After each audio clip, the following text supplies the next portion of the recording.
Thank you for calling Late Night Taco Delivery. If you are calling to place an order, unfortunately the store is closed due to the fact that we are about to record a podcast. We'll be closed for another half an hour-ish. If you're calling to listen to the show, congratulations, you are just in time. So kick back, relax, and enjoy.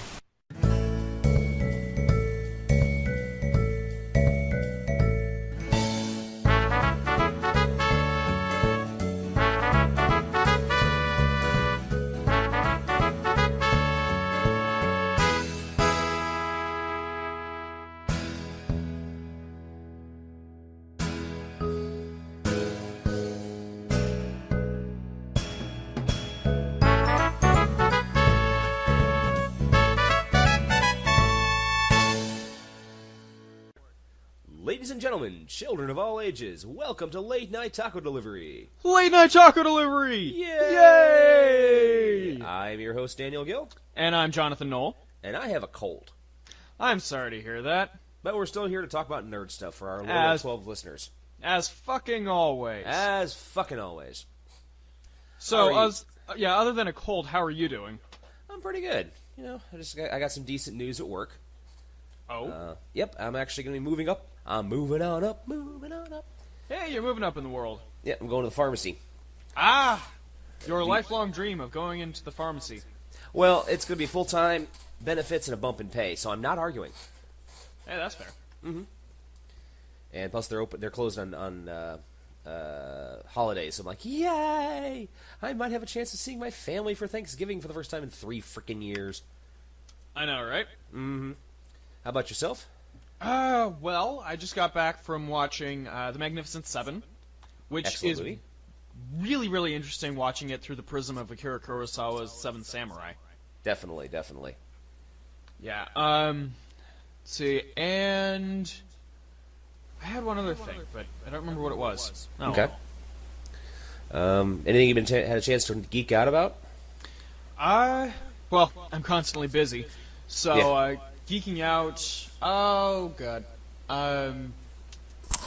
Yesterday I went to the Gish Film Theater, Ooh, which is always a good time. definitely. I saw one of the 2 Fleischer full-length animated movies. Oh, which one? Hoppity Goes to Town, or Mr. Bug Goes to Town. I've never seen that one. It was really, really well done. I I mean, you can see the Superman animation in there, and it was really cool. Yeah, the only one I ever saw was Gulliver's Travels. I've heard really good things about that one. I watched it a lot when I was younger because it was in the public domain, and Channel 50 out of Detroit would show it like on afternoons for kids. Sorry, whenever you say something about movies on TV, my immediate thought is automatically Beastmaster. Hey, Beastmaster's on. Fuck that movie, man. Oh, fuck you. I love that film. So shall we get on to the geek news? I'll talk a little about what I've been geeking out about. Right. I apologize. It's okay. Well, discovered there is a series of fan fiction based on the Harry Potter novels. Ooh. Called, they're about James Potter, his son, Right. at Hogwarts. Pardon me. And they're actually relatively well done. I'm surprised how well they're written. That's good. They're available for free online. Just look up James Potter series. Okay. And you can download them in Kindle or Nook format. And basically just there's a lot of little nods to the original series and a lot of new stuff. That's very well done. I was very surprised. Apparently the author had originally written the first book just as a fan fiction for his kids. Threw it up online thinking nothing of it. The next thing he knows, a number of news outlets have picked it up thinking it was viral marketing for the next Harry Potter series. And Scholastic was threatening him with a lawsuit. Jesus. And he's like, I'm just doing this for fun. So apparently J.K. Rowling, he sent a copy to J.K. Rowling, and she said legally she can't read them. But since he's not making any money of them, have at it. And so he's been writing. There's 4 books out now, and the 5th one's being written. And it's pretty fun. I'm enjoying them. Sweet. And I'll see if I have any interest in reading them. Okay, well, I know you don't like Harry Potter that much. I've fallen out of love with it. I'm sorry. It's all right. Let's see. The other thing I've been working on is reading up on Michael Larson. who was a game show contestant in the 80s. He was playing a game called Press Your Luck, which was very big in the mid-'80s. I remember watching it myself. And he gamed the system. He actually won more than any other modern-day contestant. He won like $110,000. Impressive. Well, the thing was that it was supposedly it was a random board, and you have to press the button and you win something, or you hit what's called a whammy. And the whammy is a little animated character who would take all your money. Right. And he had actually videotaped hours and hours of the show and watched it in slow motion, and figured out there was only 5 patterns that were on the screen. And they automatically repeated. So he figured out exactly when to hit. Nice. So he ran 37 turns. Jesus. And just kept winning. And and I think it was CBS was just like freaking the fuck out. Trying to think how he could have possibly cheated, because there's no way you can win that kind of money without cheating. Right. But he hadn't. He was just smarter than CBS. And sadly, he lost all his money later on because he was an idiot. But still, he broke a modern day game show. So good on him. Yeah, good on him, man. All right. Anyway, shall we get to the geek news? Surely. Alrighty, let's see what we got here. Close that up. All right. Speaking of game shows, this made me laugh. Oh. Diabolical Jeopardy contestant tricked Alex Trebek into saying "Turd Ferguson." I saw that. For those not in the know, there was used to be on Saturday Night Live. There was a Jeopardy parody where they have Will Ferrell playing Alex Trebek and just totally getting destroyed, just hating all the contestants. They're all celebrities, and one of them was Burt Reynolds, who changed his name to Turd Ferguson. And in the final Jeopardy, one of the players wrote down the answer: "What is the love ballad of Turd Ferguson?" And you could just hear Alex Trebek just going, "I hate this woman so much right now." Like your mother, Trebek. I'll take an anal bum cover for 500, Alex. I'll take the penis miter. Funny thing is, the guy who introduced that to me turned out to be really gay. Yeah. So. Nothing wrong with that. Yep. Anyway, so your game show guy happened in the 80s? Yes. Well, I've got some 90s news. Okay. Nickelodeon to launch new channel dedicated to its 90s shows. I heard about this. Yeah. We're getting old shows like The Splat. Oh, actually, excuse me. The channel is being called The Splat. Right. Shows like Doug, Ren and Stimpy, and Rugrats are coming back, along with, looks like, Hey Arnold and a few others. 2 Angry Beavers, Johnny Bravo, Dexter's Laboratory. Oh, those are Cartoon Network. Oh, they are? Okay. Yeah. Well, But- if nothing else, this is going to give a bunch of college students who grew up with the show the chance to do something they never did when they were kids. Get stoned and watch Nickelodeon. This is true. I'm just imagining that, shows like SpongeBob would be a lot funnier when you're stoned. I'm not even remotely interested in getting stoned, but that might have convinced me. Maybe the show will make sense. But yes, 90s kids rejoice. Yay! Yay. Let's see here. 30 years ago, on the 16th of September, G.I. Joe, a real American hero, premiered. No kidding. Yep, I watched that show when it first came out. It was one of my favorite Sweet. shows. Debuted as 2 miniseries in 1983 and 84 before becoming a regular series in 85. Was canceled in 86, though apparently my childhood with cartoons was a lot weirder than I thought. Because I remember seeing that show a lot longer. Maybe it was just because it was put in syndication, and they just kept showing it over and over. Sweet. That's a possibility. Yeah, that is a possibility. And the show was revived by Deke in 1989. And since then, there's been a lot of turnovers and reboots of the show. That was where my shit that should not be was. Never mind. You Go found on. it? Okay. Yep. But no, G.I. Joe. The funny thing about G.I. Joe I thought was interesting was originally it was designed as it was actually a kind of an offshoot of Shield for Marvel, because Hasbro came to Marvel wanting to create a new comic book based on G.I. Joe. But they didn't have any bad guys. They had nothing. They just had a random selection of characters. And Larry Hama had been working on an idea for a Shield comic with a bunch of different characters fighting Hydra. And so he basically just transposed all those characters and ideas over to the new G.I. Joe and changed Hydra to Cobra. That makes sense. Yeah, and that basically Larry Hama also wrote all the backs to the fact files for the characters. Oh, cool. So he did a bunch of work on that show. Holy shit. So, anyway. Disney news. Oh, no. Honestly, this doesn't even count as a shit that should not be. That's good. That's cool. Disney releases first trailer for live-action Jungle Book remake. Eh. I know. Just kind Have of. you seen it? I did watch it. I thought it was kind of lame, honestly. But, to each their own. Okay. I keep seeing GIFs, but I'm just like, I'm trying to stay away from it. Yeah. I mean, this is the second live-action version of Jungle Book we've gotten from Disney. What was the first?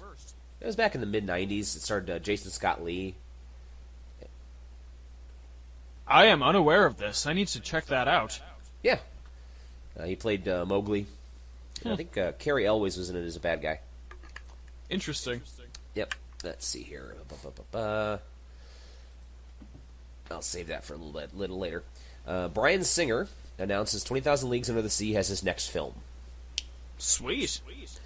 Even though his next film, X-Men Apocalypse, does not come out until May of next year, director Bryan Singer, who turns 50 today, announced that his next film will be the adaptation of Jules Verne classic science fiction novel 20,000 Leagues Under the Sea. He has written the script. They will be heading into casting soon enough. Look forward to it. Yeah, apparently Oh, go ahead. Apparently David Fincher was developing a new version of the story a couple years ago with Disney, but it fell apart. I don't know. It's been a good... I mean, I've enjoyed the versions I have. I mean, the Disney version is just phenomenal. One of the best movies ever made, in my opinion. I did remember seeing there were two competing miniseries from a number of years back that I watched, and they were pretty bad. You know, I honestly wouldn't mind seeing Nasiruddin Shah come back for Captain Nemo. He was the guy in the League of Extraordinary Gentlemen. Yes, he was. He was one of the few watchable things about that film. I agree. There was not much watchable in that movie. I really hated it. Not as much as I hate Island Dr. Moreau, but I pretty much hated that movie. I still need to see that movie. No, you don't. I'm trying to save you, man. I'm insane. When did you miss this? Where did you miss this, man? We should, that should be one of our contracts. I'll suggest it to Tim. You think I need... Okay. You think I need a single malt scotch to watch Tusk again? You have no idea of the wheelbarrows full of alcohol I would need to survive my way through Island of Dr. Moreau. Oh, we'll be there. We'll be there. Okay, anyway. Your turn. This one made me laugh. Okay. So, you remember how Facebook has had this kind of rule here about not making a dislike button? Yep. Well, they're finally making a dislike button. Yeah, I heard about that. Yeah! Oh, Facebook. And the funny thing is, there's already a virus going around saying add the dislike button. Shh. People are Jesus. like, put your dislike button. I'm like, please don't do this. It's bad. A bad idea. Very bad. That's a really bad idea. Because if it's going to be an actual add the dislike button thing, then it's just going to be added automatically. Mm-hmm. It'll be one of those updates they always do. Exactly. Okay. Let's see here. Jenna Coleman has quit Doctor Who. I heard about this. Yep. After months of speculation, Jenna Coleman has now confirmed her departure from the iconic Doctor Who series, although she may use the TARDIS again in the near future. The former Emmerdale star, whatever the hell Emmerdale is, has landed a huge role playing the part of Queen Victoria in an upcoming drama, an 8-part series that was based in the 19th century. It is called, in fact, Victoria, so one can only presume that Coleman has also landed the biggest role on the offer. She has played Clara Oswald on Doctor Who for the last 3 years. Mm-hmm. She originally was actually going to quit after the last Doctor Who's Christmas special. But at the last minute, she decided not to. So they actually had to rewrite the ending, which was kind of funny. Because originally it was going to leave Clara as a very old woman who had just lived by herself for years and years and years. And the doctor finally finds her, and she's ancient. And he's just like, I'm so sorry. But then he figured out how to, then they rewrote it, so it turned out it was all just a dream. So she'll be leaving at the next Christmas special. Okay. And also, as another note, the new Doctor Who premiered this week, but I haven't seen it yet because I still haven't caught up with the last Doctor Who's. Same, although I did actually. I'm a horrible Whovian. I actually did watch this last episode. Oh, you did? Yep. Any it was good? Any good? Honestly, I kind of thought my way out of Doctor Who a while back. So, I've become a lot more aware of the inaccuracies. Okay. So, it was a good episode, and it was nice to see all the different variations of Dalek. But there were a couple key moments that just were ruined for me because that's not supposed to happen.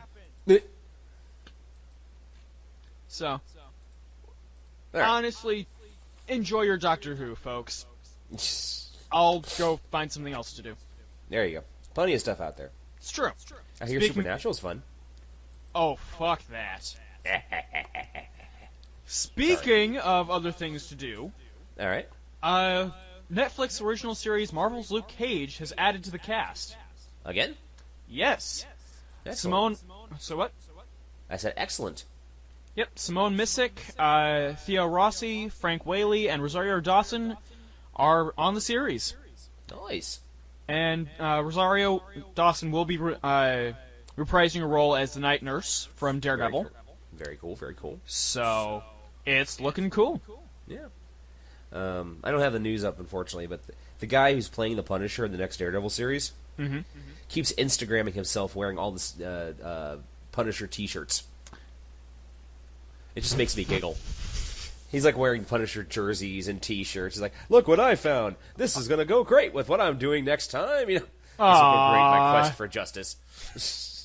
What a cute dork. Mm-hmm. Speaking of dorks, this priest made a Lego model of the Vatican for the Pope's upcoming visit. This was I cool, like this guy. Yep. A massive Lego model of the Vatican is on display at the Franklin Institute in Philadelphia in honor of the Pope's upcoming visit to the United States. Took 500,000 blocks. Jesus. Including 44,000 cobblestones in the square, 6,000 round bricks that make up the colonnade, and 12,000 2x2 tiles. It's very cool, very big. I want to post it to the Facebook group here. Oh, please do. Yeah, we should start doing that. Just posting all the links that we get. We should. We never do. It's true. As soon as I finish an as soon as I finish an article, I close it because there's so many stuff up here. Hello? Still there? I do the same. I'm still here. Okay. Okay, cool. Okay. Let's see. Speaking of just neat things. Okay. Pop-Tarts are doing a really neat thing. They're frosting Pop-Tarts with Han Solo and carbonite. I saw that, and I gotta break your heart, man. They're fake, aren't they? Yep. Fuck! It's Falcon Toys debuted a frosted Han Solo in a Pop-Tart form, but they are not. They're made of resin and carded and clamshelled. God damn it. Only 15 collectibles were made, priced at $30. They are now sold out. Nah. Sorry. I hate being the guy who breaks your heart. Eh, you're fine. Better to have accurate news than inaccurate news. Well, here's something to put a smile on your face. I promise this, okay? Okay. DC Entertainment to give classic Batman writer credit in Gotham and Batman vs. Superman. Really? They're giving Bill Finger credit? Yep, Bill Finger will receive credit in upcoming movie and TV projects based on his creation. Fantastic. DC announced earlier today that, well, this is back in a couple days ago, September 18th. Announced today that Bill Finger, who worked with Bob Kane on early Batman comic strips as well as co-creating Green Lantern and other characters for the company, will receive official credit for his work in film and television projects based on his creations. Finger, who died in '74, made a number of critical contributions to the Batman mythos, including coming up with the names of hero's alter ego Bruce Wayne, as well as the city in which the hero fights crime. He was also co-creator for a number of iconic Batman characters, including Robin, Catwoman, and the Joker. Basically, originally it was Kane received sole official credit for the character as part of the original deal signed in 1939. The artist did talk about in his later life about Finger being an important influence in the development of the series. In his 1989 autobiography, Batman and Me, Kane described Finger as a contributing force on the series, noting, "I must admit that Bill never received the fame and recognition he deserved." So, congratulations, Bill, wherever you are. You're finally getting your points. Yay! Yay! Big bucket of win. Here's a big bucket of loss, though. Uh-oh. Channing Tatum's Gambit movie just lost the director, Rupert Wyatt. I'd heard something about that. Yep. Looks like Rupert Wyatt has said, nope, never mind. Psych! Yeah. According to him, a changing script caused the film's budget to balloon, extending the shoot. Production was set to start in November, but has now been delayed to early 2016. Aw. Well, I'm not too excited about the movie anyway, so... Yeah, neither was I. However, here's something you might be excited about. Oh. I got some good news this week. Booster Gold Blue Beetle film in the works from Warner Brothers. I heard about this. Yeah, it appears that time travel is in the DCEU? I guess that's the expanded universe or whatever. Has revealed that Warner Brothers is currently developing a live-action Booster Gold film. The project will team up Michael John Carter and Jamie Reyes as just another film, joining the already massive DCEU lineup, which includes films such as Aquaman, Suicide Squad, Cyborg, and they're making a Cyborg movie? Huh. And Wonder Woman. It's being pitched as a superhero buddy cop movie, which is quite a different movie than we've seen before. And I just hope that they have fun, because they were always fun in the comics. Yeah, I mean, it's Booster Gold and Blue Beetle. It's a winning combination. It's a very winning combination, and they do some funny shit. I mean, I will never forget when they stole Martian Manhunter's Oreos. Oh, that sounds classic. Well, Martian Manhunter is addicted to Oreos. And they thought it was just because he liked him a lot. No, apparently in Martian physiology, they're heroin. That's way darker than I was expecting. And when he doesn't get his Oreos, he goes nuts. And they played it for laughs, but it's just funny as shit. I mean, they're basically running around trying to hide the Oreos, and he's like, "Give me my Oreos!" Alright. Star Trek Beyond also has gotten a new release date. Oh? Yeah. Rather than the originally announced July 8th release date, it looks like because of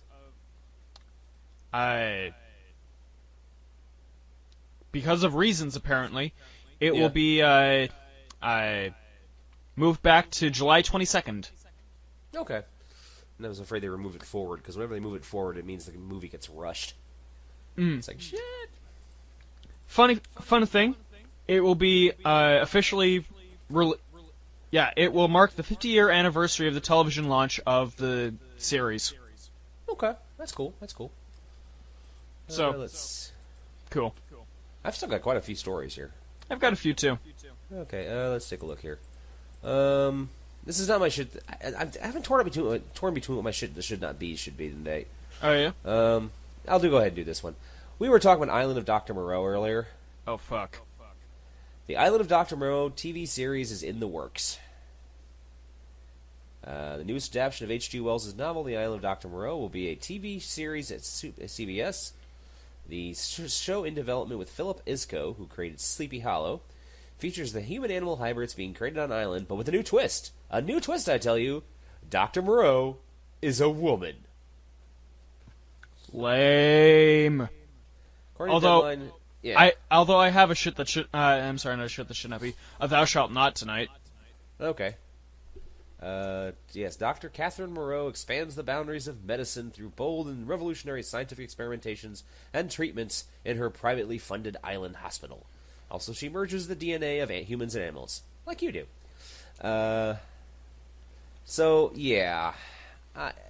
Everyone always manages to miss the whole point of Island Dr. Moreau, that he was a monster creating monsters. And I'm sure they're going to end up with, gorgeous animals and shit, and they do heroic shit. But no, just stop it. Just stop. Well, I think I have the greatest fuck yeah of all. Oh? Disney, you have made me happy this week. Really? Yes, incredibly. What did they do? John Landis, in an interview with Empire Magazine, dropped that Disney is finally going to re-release the original theatrical cuts of Star Wars. Yeah, we were talking about that online. Yeah. I don't know how they're going to do that. Because apparently they don't own the rights to the original cuts. They make a special deal with Fox. And also the fact of the matter, don't get me wrong, John Landis is not exactly relevant in Hollywood these days. I understand, but the thing is... Is he still friends with George Lucas or something? That might be. I think it was also in part of the buyout rights, was that they would be able to get the theatricals back eventually. Huh. Because eventually they're supposed to revert back to Lucas. Right. So, rather than reverting back to Lucas, they go over to Disney. Okay. No offense, my friend, but until I see something more than John Landis, I'm just going to go as it's someone talking out of their butt. Fair enough. I'm hoping not. I would love to see the originals on Blu-ray. Holy shit! Absolutely. I don't care if I'm looking at the special effects and I can see the cutouts and the blue screens. Mm-hmm. That's half the fun. That's the joy of the movies. But yeah, so hang on to the hope, but just hang on to the hope, but have it take it with a grain of salt. Mm-hmm. Speaking of, well, not grain of salt, but I knew it was going to happen. Mm-hmm. Ernie Hudson to appear in new Ghostbusters. Yeah, I saw that too. Yep, an original Ghostbuster who comment early on that an all-female cast would be a bad idea. Was seen on the film sets on the last day of shooting. It is unknown if he's reprising his Winston Zedmore character or not. Why do they keep saying reprising their characters? It's a brand new reboot. The new characters never existed. God, I hate that. Sorry. I'm still looking forward to the movie. Mm-hmm. The fuck's going on? I have no idea.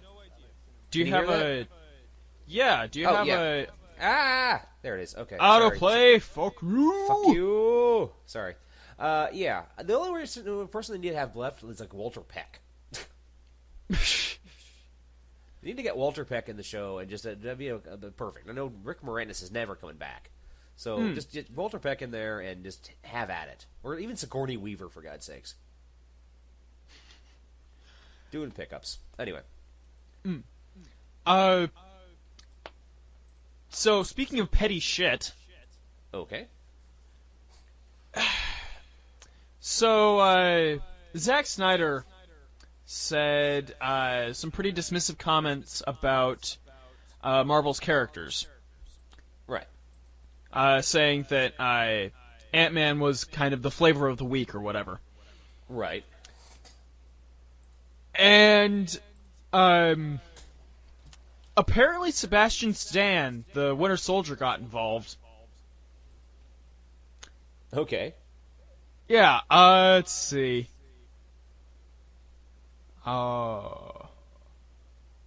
I would say we're still making something very original in our own way. I mean, the Russos are coming in and taking something people are used to, and they're shaping it up and changing it in a very different way. They're not trying to mimic a better Christopher Nolan movie or something like that. Ouch. Would you like some ice for that burn? I know, right? But seriously, though, every time a DC idiot comes out and says, "Oh, we're making a way better movie," that's like trying to pull out your regular-sized cock and comparing it to a horse. Yeah, or Ron Jeremy or something. I mean, goddamn. Seriously, DC, calm the fuck down. Yep. Okay, let's see here. King Kong vs. Godzilla, which we talked about last week, Yes. may have unfortunately killed Pacific Rim 2. Oh. Yep. Legendary wanted to produce a sequel to Del Toro's Pacific Rim, which was made under Warner's deal and turned into one of those films that grosses a lot, $411 million worldwide, while being so costly that follow-up wasn't a sure thing. Sources say Legendary liked that the original performed exceptionally well in China, but now the project, which has been ramping up to release on August 2017, because they're doing the King Kong vs. Godzilla, has been halted indefinitely, and we pushed back if it gets made at all. So basically, because we can't have more than one giant robot movie, or giant monster movie, apparently. God damn it. Yeah. Okay, so I'm down to my last two stories here. One of them is I've shit got a that few should not more. be. Okay, I've got a few ahead. more. So I'll go through two of them real quick. Okay. Ice Cube to play Scrooge in upcoming Humbug, a retelling of A Christmas Carol. No, this is not my shit that should not be. Okay, that just sounds really lame. Like, really, really lame. Christmas just got a whole lot colder. Ice cold. Oh. Ice Cube cold. Oh.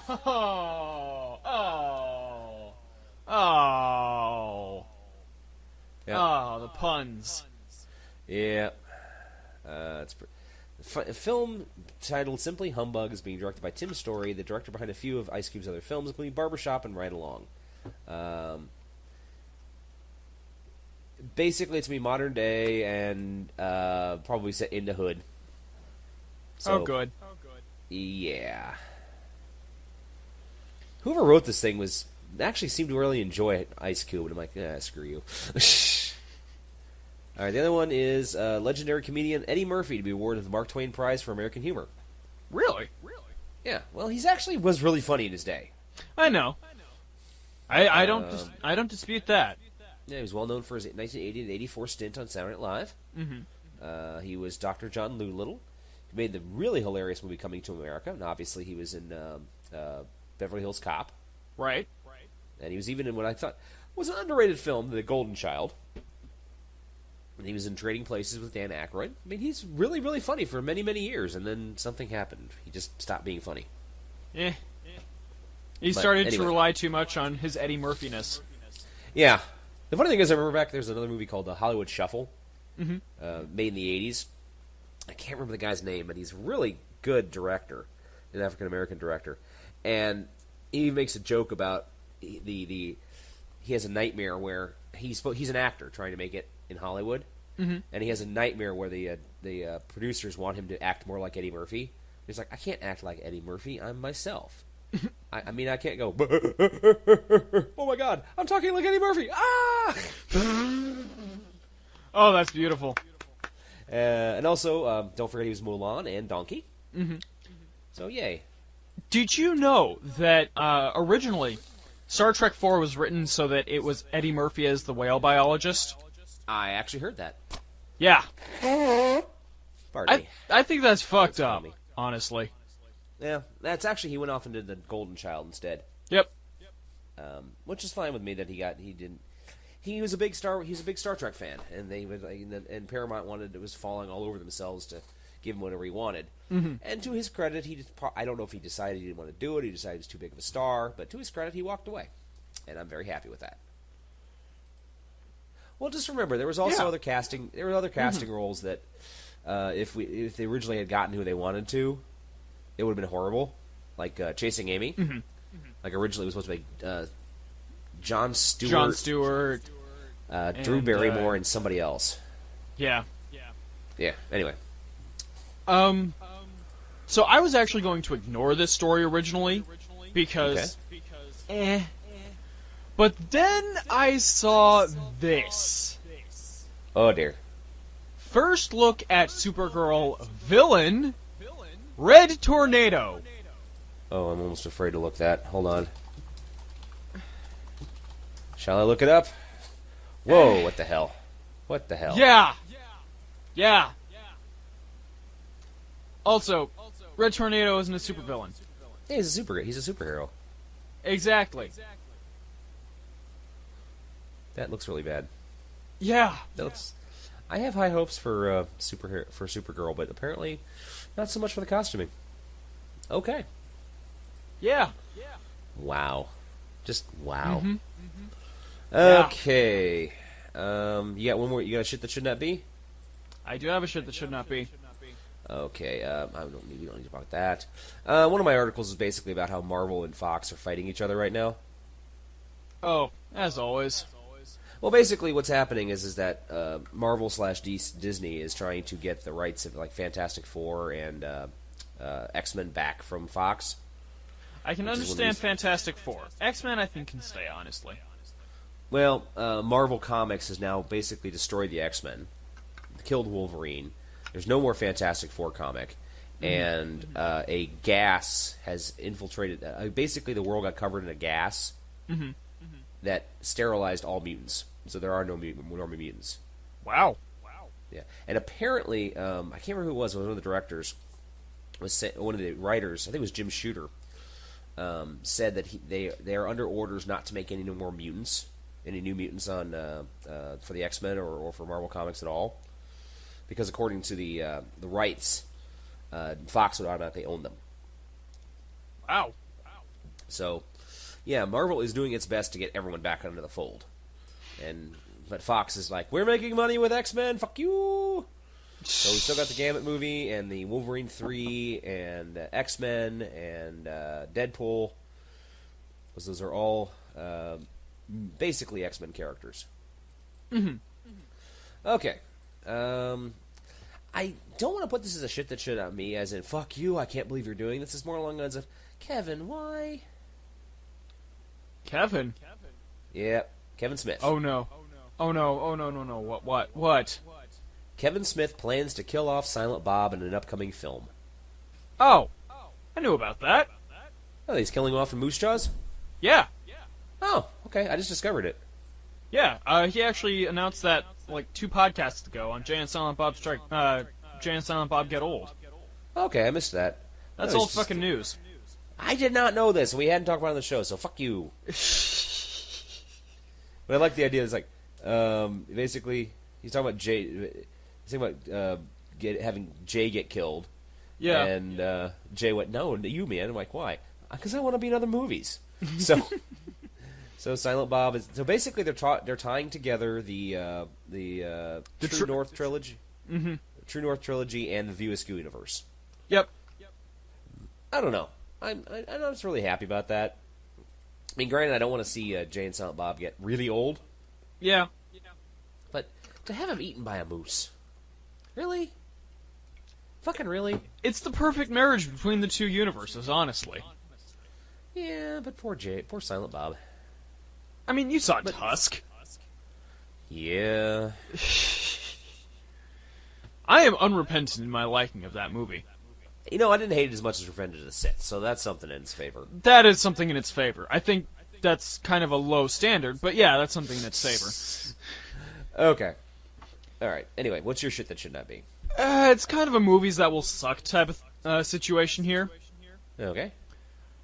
Michael Bay, expected to direct Transformers 5 and animated Cybertron film, is in the works. My head hurts. Yep. Why do people keep going to see these movies? I don't know, because... Why do they make money? Why do people like the Kardashians? I don't understand this world anymore, man. Trust me, as soon as something something really, really bad happens, I'll drink myself to oblivion with you, alright? Alright, sounds good to me. Well, this is my shit that should not be. Okay. Sharknado getting a mockumentary prequel called The Heart of Sharkness. Wow. Yep. Now, I got this from the Robots Voices, which are my favorite snarky websites. Mm. So, One of the reasons the Sharknado movies work for me is they never get too meta. Anthony Ferrante knows he's making action comedies and a fraction of the budget needs to make them look great, and while there is intentional humor, the absurd premise is always taken seriously and the characters played as poker faces they are capable of. Nothing about Heart of Sharkness, a fake documentary about the early Sharknado film that went bad when the director opted to use real sharks, looks encouraging. Aside from the title, nothing in the trailer even brings a smile to my face. The usual metaphor for overplaying a gimmick doesn't quite work here. Since jumping and sharks have been inherent from day one, let's say the mockbuster film folks at the asylum have finally busted their mockery. So, yeah, they're making a prequel to Sharknado. I actually watched Sharknado 3. I don't know why. I think because part of it was set like Universal Studios, and I thought it would be kind of cool to watch, you know, place I used to work. But man, was it a bad movie. Had Hasselhoff as an astronaut. Hey, the world needs more Hasselhoff. I don't know about that, man. Kung Fury would say otherwise. Kung Fury definitely would say that otherwise don't Hasselhoff. Yeah, man. The funny thing is, did I ever tell you about the time I got disappointed by the Hoff? No.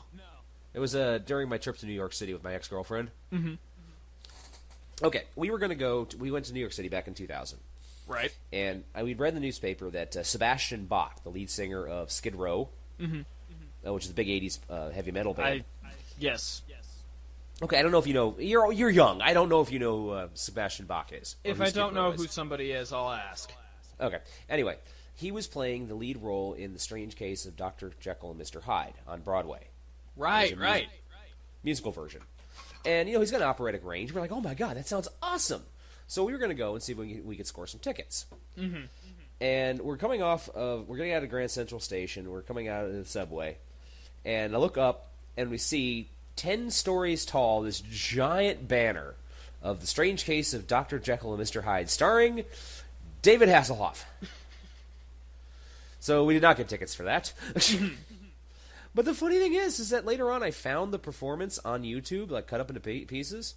Yeah. He didn't do a half-bad job. I was quite surprised. That's what I keep hearing, honestly.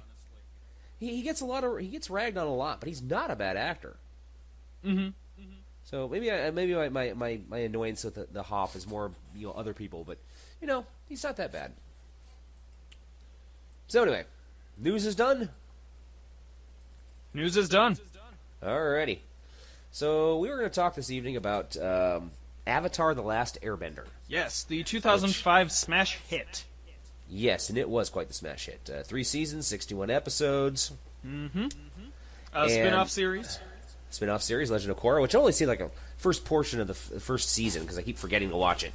It didn't grab me as much as the first one did, which is really surprising. Yeah, it's an entirely different feel from the original, which I don't think a lot of people were really ready for.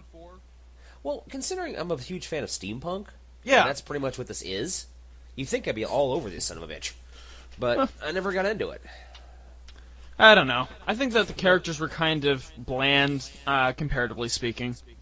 Yeah. But no, they had basically came in 2005, which, God, it's 10 years ago? Wow. Mm-hmm. And for the time, and especially even for now, the animation was phenomenal. Yeah. Very well written. And I do remember, one of the strangest articles I read about it was, is it anime? Yeah. Because even though it's an American-produced show, I mean, it's written by Americans, except for the fact that it's not written by Japan, it fits every criteria of an anime. Yeah, which is just a fascinating concept. I mean, when does anime become meta, I suppose is what you want to say. I guess. And it's got a really great voice cast as well. Oh, yeah. Including Dante Bosco, who was Rufio in Hook. And Rufio and Hook, and Mako was the original voice of Uncle Iroh. Yes. Mako is very famous for playing the mystic in Conan the Barbarian, among many, many other parts. And it also had Grey DeLisle, as now she's known Grey Griffin, as Azula. Right, and she's done voices for Mandy from Grim Adventures of Billy and Mandy, Daphne from the Scooby-Doo franchise. She's in fucking everything! She's in fucking everything. And, of course, and also the amazing and phenomenal and immortal Mark Hamill. Yes. playing the crazy, crazy evil leader of the Fire Nation. Yes. Which Fire led to Lord so many Ozai. damn memes. Yeah. It's like, the old days, before the Fire Nation attacked. He's also listed as additional voices. Additional voice. Yeah, well, he just is the voice dude. I mean, Yeah. He God, really is. Mark Hamill never matched the success he had with Star Wars. You know, film wise. God, what's the name of that movie? It was this horrible, horrible takeoff of a Japanese anime. It was called Guyver. Dear God. Yeah, it was basically about this kid that got infused with an alien virus that turned him into a robot. And Mark Hamill played this police lieutenant who was trying to investigate these murders that were done by other monsters, including one that was voiced by Jimmy Walker for some reason. Yeah, Dynamite! I'm like, seriously? Oh my God. I watched it. It was really, really bad. Huh. But, yeah.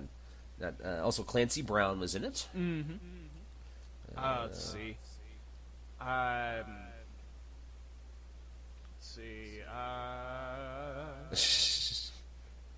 A lot of really great people. Phil Lamar was the Earth King. Phil Lamar is a fun guy. Oh, I like Phil Lamar. Did the voice of he did the voice of Green Lantern in Justice League. And Hermes Conrad in Futurama. And I think Black Lightning in Harvey Birdman, Attorney at Law. Yeah, he did that, and his tagline was "In my pants." Tress MacNeille was also in it, as well as George Takei. George Takei, yeah. Yep. And yeah. One of my favorite cameos was involved Toph, who was the Aang's earthbending instructor. Yep. 12-year-old blind earthbending prodigy, and they originally met her when she was in an underground fighting league. And she ends up fighting the Boulder. Oh, I love the Boulder. Who was based physically and voiced. His voice and his visual look was based on The Rock, Dwayne Johnson. But he was voiced by Mick Foley, the wrestler. Oh my God! Really? Yes. Oh, that's awesome. It made me laugh so much when I found that out. There was actually a thing that you posted on Facebook a while back that said it was John Cena versus the Boulder, because that's a meme. And I was thinking, wait, as in the Last Airbender character? Yeah. I was severely disappointed when it was an actual boulder and not the character. Oh, God, I remember that. Yeah, from the Scooby-Doo mystery with WWE. That was such a dumb movie. Why do you put yourself through those kind of things, man? I get a bug in my ass and I just want to watch something stupid. Then I have to, wash it out with something good. But Scooby-Doo? I grew up on Scooby-Doo, man. So did I, but I don't have that much of a hankering for it. He's one of the classic Hanna-Barbera cartoons, seriously. All right. Okay, anyway. It's interesting, just a quick aside, some of the characters that actually survived to Legend of Korra. Yes.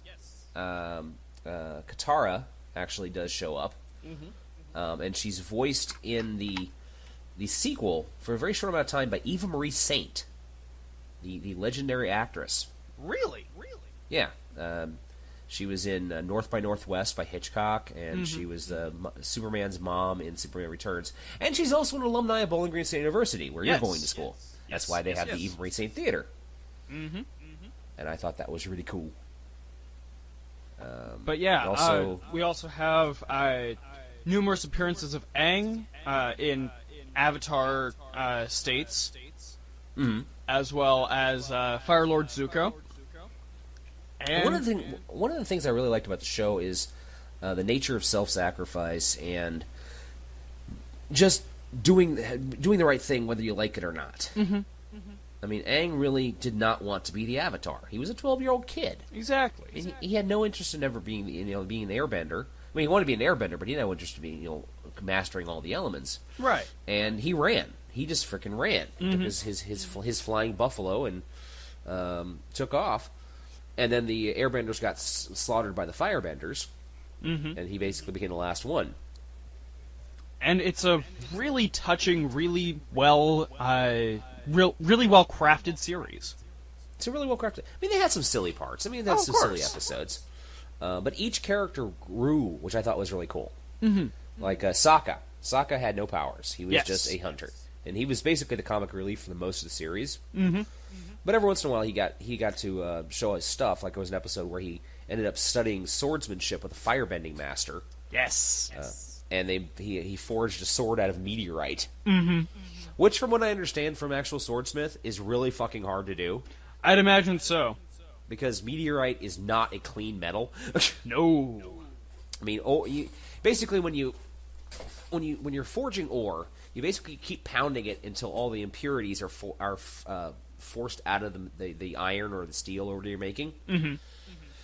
And meteorite has so many different things, like nickel and cadmium and gold and the iron and so on and so forth. It takes forever to pound it out, and it continues to break. There was a website online, I can't remember the name of it off the top of my head, but they basically make the fantasy weapons. Yeah, I like those guys. They made a really cool katana that was formed out of a lightsaber. Yeah, they did that. They've done. They did the Sword of Omens from Thundercats. They've done the Keyblade. They've done the Hyrulean Shield.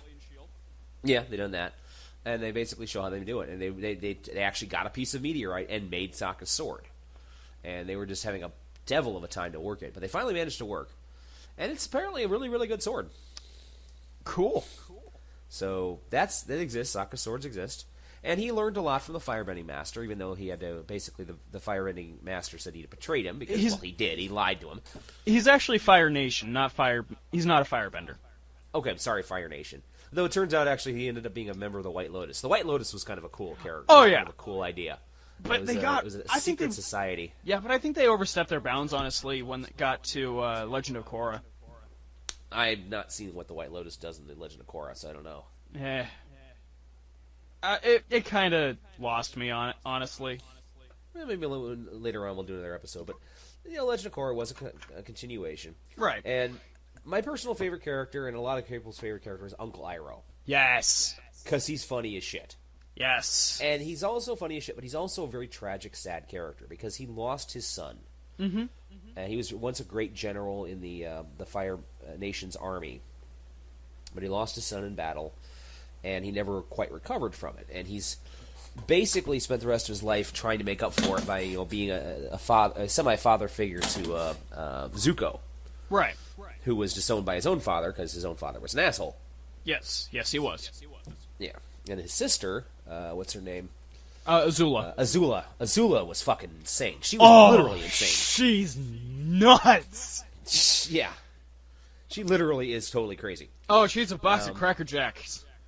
What was it? One of the lines is Zuko was talking to Iroh. Was like, "She's my sister, and I must respect her." No, she's crazy, and she needs to be taken down. Yeah, it's basically a kick her ass. Iroh's like, "I don't care anymore. She's crazy. There's no redemption there." Though one of the most touching moments they ever had with Iroh was an episode that was like cut into 3 parts. One of them was called Girls' Night Out, where they had Katara, and Toph and somebody else. Not Mai. Ah, crap! I can't remember the name. May? It was one of the other female characters. That was actually a good character. Oh, I think it was the one that like Sokka had Suki. romantic feelings for. Suki, yeah. Yeah, that's what they basically went out and got like facials and shit. Yeah, I remember that one. They decided to be all like cutesy and such, and they were trying to sand down Toph's feet. Yes. And she's always barefoot, so she's got these really thick, tough calluses, because that, lets her touch the earth. And she freaked out and, like, blew them through a wall. Mm-hmm. But no, there's another the sequence where Iroh is just, spending some time by himself, hanging out in this town. Ends up helping a would-be thief. Mm-hmm. Just doing good deeds. And then he goes and he has a little memorial for his son. And he sings a song about little soldier boy. And he lights incense and he sings and he just starts crying. And apparently that was the last piece of acting that Mako ever did. Yeah. Before he passed away. And I just thought it was very sad and very touching. Because losing a family, losing a son has got to be one of the worst things ever. There's an ancient Chinese proverb that for a father to bury his son is the greatest tragedy of all. So, and that's pretty much what happened.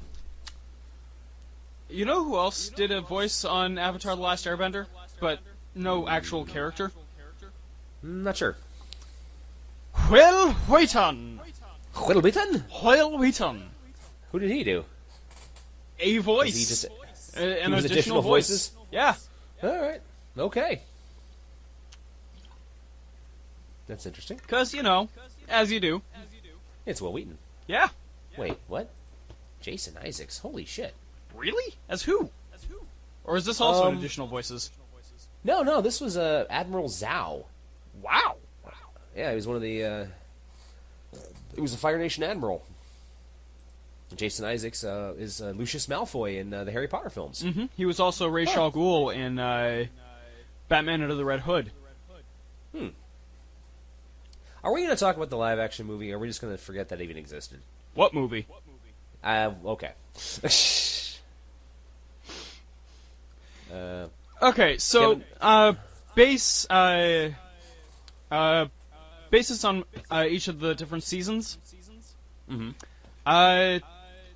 Season 1, Book 1 is air. Wait, I'm wrong, aren't I? Water. Water. Yes. Book 1, water. Basically, it's the adventures of Aang, Katara, and Sokka on their way to the Northern Water Tribe, so that they can, so that both Aang and Katara can learn how to more properly be waterbenders. Right. And something about Katara was not supposed to be taught a lot about waterbending. Yes, and that she's a woman. Yes, that actually comes up in the last 5 episodes of that series of that season. Right. Then we have Book 2, Earth, where this is where we get to meet the Dai Li. It's where we meet Toph. It's where we meet a whole bunch of important characters, and it's also the part where yeah, it's surprising. I'd forgotten that it was season 2 before we actually even met Toph. Yeah, a lot of people do. Because she's such a she's a strong character. And this is also the season where we lost Appa for a while. Yeah, he just kind of disappeared. There is a episode called Appa's Last Days. He was traded to a Fire Nation circus. Mm-hmm. He gets mistreated, and then he is attacked by Azula. Yep. And he finally meets a guru who aids him in his search and tells him how to find Aang. Mm-hmm. And he's also helped along by Suki and the Kyoshi Warriors. Yep.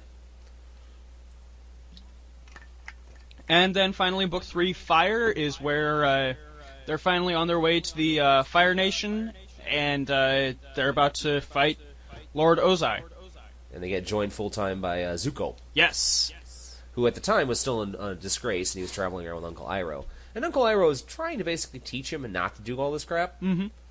But Iroh was a believer in, people have to make mistakes. And I can understand that, too. Yeah. Though Iroh did have an 80s montage, which made me laugh. Yes. Yes, he did. Yes, Iroh got captured, and thrown in a Fire Nation prison, and acts like a crazy old man. But actually what he's doing is he's doing all these, he's working out in his cell. Because he'd gone to Flab from all this easy living. Yeah. And he finally gets all buff and throws his robe off, and he's like, he's got the physique, as a friend of mine said, built to punch bears on mountains. I mean, big, thick, muscular dude. And one of my gay bear friends is like, woof. I'm like, yeah, I can see that. He's like, I want a piece of Iroh. I'm like, okay, we're going to talk a little too close about the cartoon here, my friend. I understand Rule 34, but keep it in your pants. But yeah, favorite episodes? Oh man, there's so many good episodes. It's true. There are very few really, really bad episodes. Blind Bandit was a good one. That was the one when Toph was first introduced. Mm-hmm. I really enjoyed the Blue Spirit. Okay, that was a good one. And what happened to that one again? Oh, what happened to Blue Spirit? That's the one where we find out about this this new player who happens to be Zuko in a mask.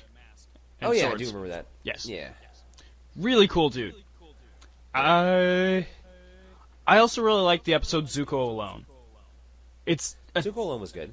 It's an absolutely devastating episode too. Just Yeah. you feel bad for the guy. I liked the season finale of episode 1 of season 1, the Siege of the North. Mm-hmm. If I'm not mistaken, that was the one where they tried. No, that's not right. There was an episode where it was a two-parter, I thought, where they basically launched an attack on Fire Nation, and they lost. Yeah, They lost yeah. bad. And like Sokka and Katara's dad was captured. Mm-hmm. And it really showed that this war was not going to end easily. Yeah, it's the Day of the Black Sun, as I recall. Okay, yeah, that was the name of it, and it was just really well done. Mm-hmm. Sokka's Master is a really good one. You already mentioned it though. Yeah, I liked the episode where they had there was a group of traveling performers putting on an Avatar story. Yeah, the Umber Island players. That was funny as shit. And it's the second to last episode too. Yeah, basically, I think it was. Yeah, that was because from what I read, it was because they knew they were heading into the four-part final series, Mm-hmm. and they had to be a little bit silly because they knew how serious the final 4 episodes were going to be. Yeah. So the writers basically took a break, made fun of it, and just ran with it. Mm-hmm. My name is Toph, and though I am blind, I can see by screaming. Ah! And it's also in context. The play also serves as a concise summary of Aang's entire journey throughout the show. Yep. Oh, it was fantastic. Zuko, we need to talk about your hair. Then there was the really bad episode. Oh yeah, the beach. The beach. Yeah, Zuko, Azula, Mai, and Ty Lee were forced to go on vacation to Ember Island. It was basically forcing them to be teenagers. Yeah. And they were being silly teenagers. I didn't like that one. I thought that one was okay, honestly. The one that I think really deserves to be shat upon the most, though, Okay. The Great Divide. Was that the one they were traveling with the group? Yeah, those two different groups that won't get along. Yeah, they invent this ridiculous story at the end about how they're supposed to work together. Mm-hmm.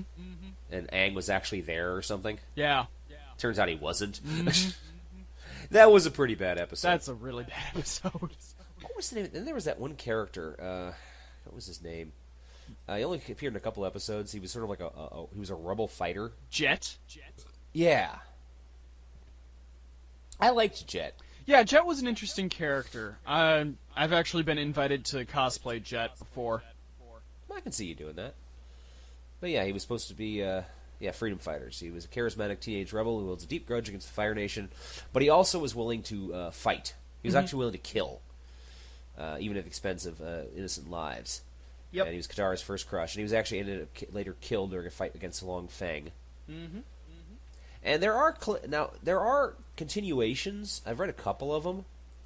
Yeah, The Search, and I don't remember what the other one is. Let's see here. Hold on. Comic books. Comic series. Here we go. The Lost Adventures. That's not it. The Promise, The Search, and The Rift. There we go. And there's a fourth one coming out called Smoke and Shadow. Mm-hmm. And The Search is the only one I've actually read, but it's about Zuko's search for his mother. Yes. And they actually it involves Aang, Sokka, Katara, and Zuko and Azula all go on a trip to find him. The only one that's not involved is Toph. For some reason, they left her out. Apparently, she was off studying something. Busy. Yeah, but it's a very intricate story, and basically talks about where his mom went. I've been meaning to read it. I won't ruin it for you then. But it's got a satisfying tie-up. Excellent. Basically, these originally were supposed to be movies. Yeah. That were written, and Nickelodeon didn't put up the money for it. So they went, fuck it, we'll make these Nickelodeon. Nickelodeon. Well, hell, they put the last season of Legend of Korra online. They never actually aired the damn thing. Yep. Still was a huge success for them. Mm. I don't think they're ever gonna do another Avatar show. I don't think so either. And they've been and they were originally going to. Yeah. Oh well. No, the Nickelodeon has too much time spending with their SpongeBob SquarePants. That was the weird shit. That was the weird thing about Avatar. It was so well done. Mm-hmm. And compared to, it was so well animated compared to anything else out there. Yeah. It's a very adult story. Yeah, I mean it's a really dark thing. I mean I haven't seen all of Legend of Korra yet, but apparently it's violent as fuck. Mm-hmm. Oh yeah. And there's some really disturbing stuff just in the Avatar: The Last Airbender. Yeah. Like when he runs across the creature that steals people's faces. Oh, that was freaky. Yeah, that was really freaky. So, I think we kind of rambled for a long while. We had fun talking about the show, yeah. Yeah. So, Thou Shalt Not? Yeah, what's our Thou Shalt Not? Our Thou Shalt Not this week is Thou Shalt Not make this into a buddy cop commentary. Comedy. Comedy? Fuck, yes. Okay. Thou shalt not... Oh, go ahead. Example. Thou shalt not make, The Human Centipede a buddy cop movie. Blah. The only way I can figure out how that would work is if, like, it suddenly became detached at a point, and... You can stop talking at any point, really. Ew. Actually, I think I heard something about them making a porn version of the Human Centipede. Oh, big shock. Yeah. Thou shalt not make... The Hillside Stranglers into a buddy cop movie. Thou shalt not make Hercules a buddy cop comedy. Well, they kind of had a buddy show about that with young Hercules. Yeah, I guess, but it just doesn't work. Yeah, yeah. Thou shalt not make a buddy cop movie out of... shit, I don't know. Fraggle Rock. My head is full of fuck today, okay? Fair enough. This cold's got me all combobulated today. Yeah. Dexter's Laboratory. Interesting. Dexter could invent everything and Dee Dee could fuck it all up. Which is basically what the show was anyway. Yeah. I don't know. I think this one is kind of a weak one. Yeah, sorry to say. Yeah. Oh well. Okay, thou shalt not have Avatar: The Last Airbender cross over with other Nickelodeon cartoons. Thou shalt not have Avatar: The Last Airbender crossover with Rocko's Modern Life. Thou shalt not have Avatar: The Last Airbender crossover with two angry beavers. Thou shalt not... What is that woman doing to our dam? Oh. Thou shalt not let Avatar: The Last Airbender be crossed over with... I just had it. Whatever. Fairly Odd Parents. Fairly Odd Parents. We make up two halves of the same idiot. Let's see here. Find a list here. Thou shalt not... Oh my god. Thou shalt not have Avatar: The Last Airbender crossover with Ren and Stimpy. That's the one I was thinking of. That would be terrifying. That would be terrifying. Who is the Fire Nation and who is the Water Nation? Oh, if that's the case, then thou shalt not let Avatar: The Last Airbender cross over with Danny Phantom. Oh, actually, I would like to see that one. Yeah, but at the same time, I don't. Because they work really, really well apart from each other. What was the show, it was like the Rugrats when they were teenagers? Tweens? Rugrats All Grown Up, yeah. Yeah. Mentioned Avatar. I could actually see them watching Avatar: The Last Airbender, not actually crossing over with it. Yeah. I feel like the only way you could really cross over with Avatar: The Last Airbender and another Nickelodeon TV show is if they are, in passing. Yeah. And then it's not a crossover, it's a cameo. Okay. Okay. I can't think of anything else. I really didn't watch a lot of 90s cartoons. That's fair. I just found out something interesting. Okay. There is a foreign title for Last Airbender. Wasn't it Legend of Aang or something? Yes, Avatar: The Legend of Aang. Yeah. Interesting. Oh, pardon me. I can't wait till this cold's gone. Ugh. Well, then we should probably get you off to bed and whatnot. Get some hot tea and some decongestant. Yes. So, All right, man. yeah. Oh, actually, I got one last thing here. Uh-oh. This is a holy shit. UK bar fined for serving liquid nitrogen cocktail to a woman that led to her stomach being removed. Holy fuck. Apparently, it's a liquid nitrogen drink. Uh-huh.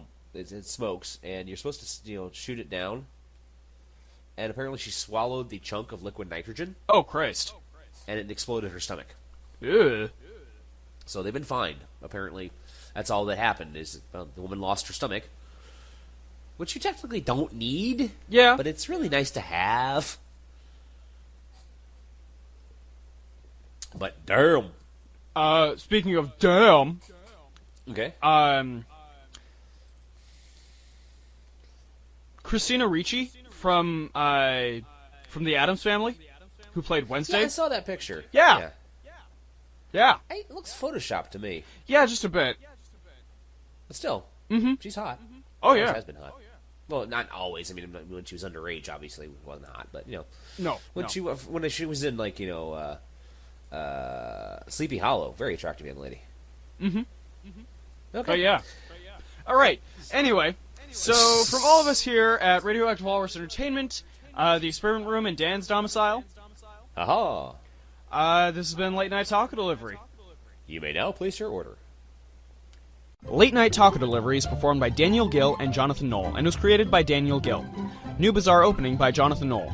If you have questions, comments, or a suggestion for a future show, drop us a line on Twitter at Radio Walrus Pod.